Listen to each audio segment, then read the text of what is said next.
नमस्कार, मी ज्योतिज रेसिपी मराठीमध्ये तुम्हा सर्वांचं मनापासून खूप खूप स्वागत आहे। तर आज आपण मिरचीचा ठेचा तोंडी लावण्यासाठी चपातीसोबत किंवा भाकरीसोबतही तोंडी लावू शकताय। सोबत दही असली तर अजून चव वाढेल या ठेच्याची। तर बघू शकताय मस्त असा खलबत्त्यात मी ठेचा रेडी केलेला आहे। अप्रतिम दिसतो, चवही खूप छान लागते याची। चपातीसोबत खावा किंवा भाकरीसोबत खावा। उन्हाळ्याचे दिवस आहेत, फ्रेश भाज्या आपल्याला भेटत नाहीत किंवा सुकलेल्या वगैरे भेटतात। तर घरातल्या घरात असंच आपण बनवू शकतोय। बेसन म्हणा किंवा असं तोंडी लावण्यासाठी ठेचा म्हणा, शेंगदाण्याची चटणी वगैरे असं भरपूर घरगुती उपाय किंवा घरात जे अवेलेबल आहे त्याच्यापासून आपण बनवण्याचा प्रयत्न करतो। बघू शकताय मस्त असे ठेचा आता आपला रेडी आहे।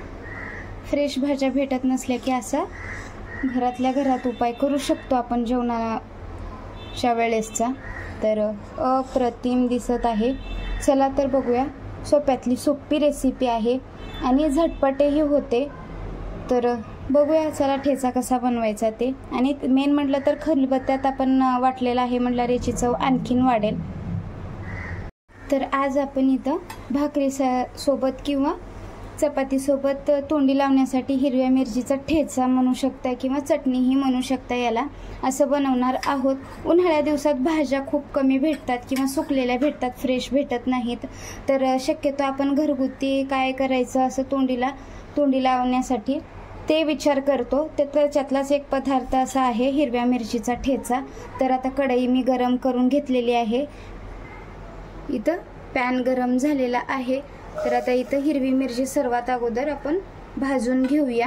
हिरवी मिरची मी एकातनं 2-4 तुकडे करून घेतलेले आहेत इथं। तर बघू शकताय खलबत्त्यात मी चटणी करणार आहे किंवा ठेचा करणार आहे हे। तर त्याच्यासाठी सोपं जाईल ठेचायला मला, म्हणून मी एकातनं 4 किंवा 2 तुकडे करून घेतलेले आहेत। तर बघू शकताय मस्त आता याला 1 मिनिटापर्यंत परतून घ्यायचं, म्हणजे हलके डाग येईपर्यंत याला परतून घ्यायचं आहे। तेलाचा वापर आज इतक्या लवकर करायचा नाही, थोड्या वेळानं ते 1 चमचा अर्धा चमचा तेल टाकून घ्यायचं आहे आपल्याला। आता इथं हलके डाग येत आहेत, बघू शकताय।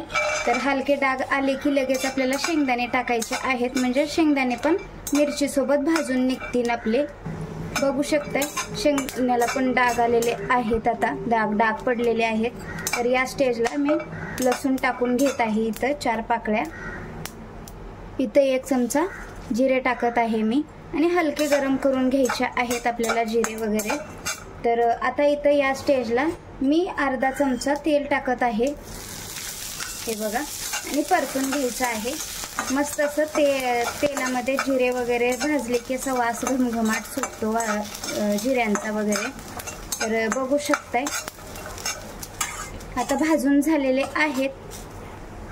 थोडासा पाण्याचा शिरका टाकायचा आणि वरती पटकन झाकण ठेवून घ्यायचं आणि गॅस बंद करून घ्यायचा, म्हणजे मिरची मऊ पडेल आपली आतली। हे बघा आता मऊ पडलेली आहे मिरची सुद्धा आतली। आता ठेचायला आपल्याला सोपं जाईल म्हणून मी पाण्याचा छिलटा वरनं टाकला होता, बघू शकताय। आता याला आपण ठेचून घेऊया खलबत्त्यामध्ये। आता याला ठेचून घेऊया आपण।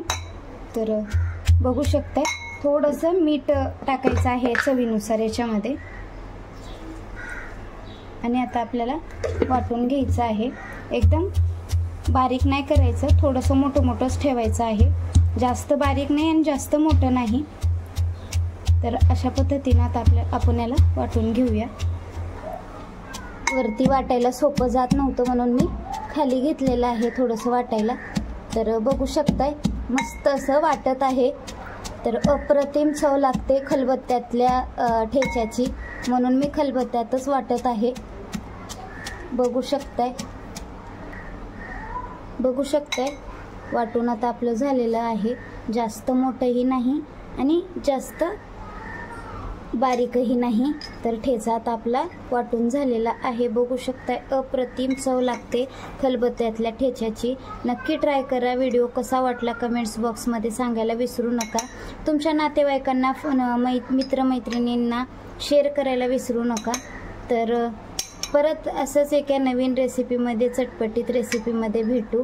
तोपर्यंत धन्यवाद.